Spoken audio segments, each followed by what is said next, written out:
Familare. C'est le projet un peu fou d'une famille qui part en Amérique du Sud.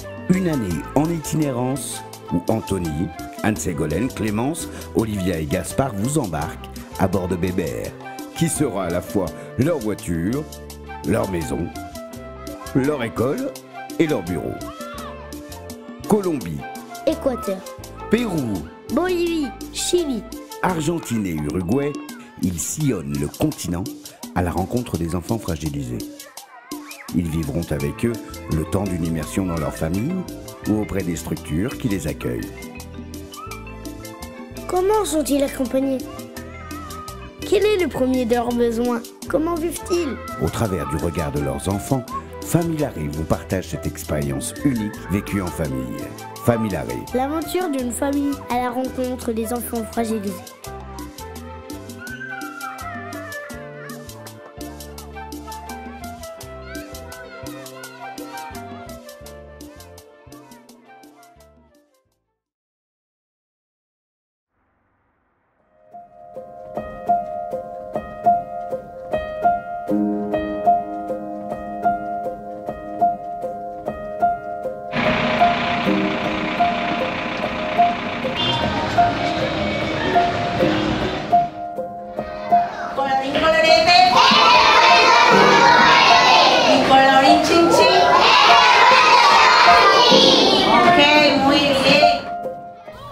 C'est une école privée.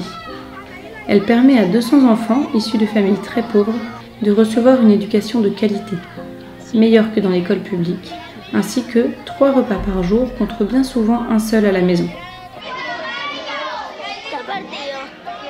Notre arrivée était très attendue. Tous les prétextes sont bons pour rentrer en relation. Les jeux de mime permettent de se mettre en route, se découvrir et faire tomber la barrière de la langue. Olivia, à son habitude depuis notre arrivée en Colombie, préfère s'isoler avec quelques filles pour un atelier coiffure. Gaspard continue de faire le show comme partout où nous arrivons. Notre tête blonde est ici une vraie mascotte.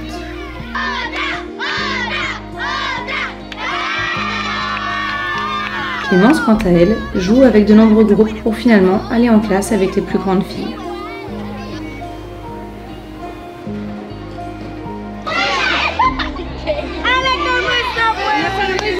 Jefferson participe à de nombreux projets de solidarité ici. C'est lui qui a construit cette école. Il nous témoigne que, si dans cette école les enfants ont le sourire, ce n'est souvent pas le cas en dehors.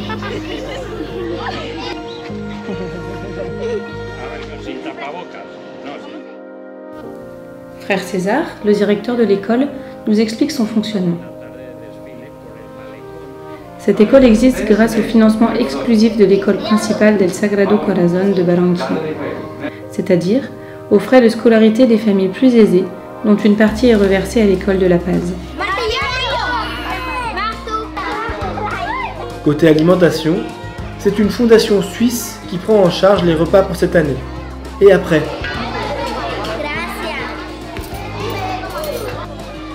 En effet, après leur journée d'école, les enfants sont immédiatement replongés dans la réalité de leur pauvreté, du manque et de la violence.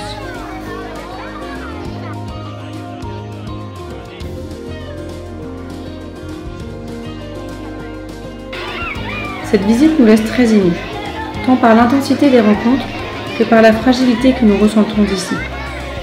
Le plus admirable a été de voir avec quelle joie et quelle énergie les adultes s'engagent pour leurs élèves.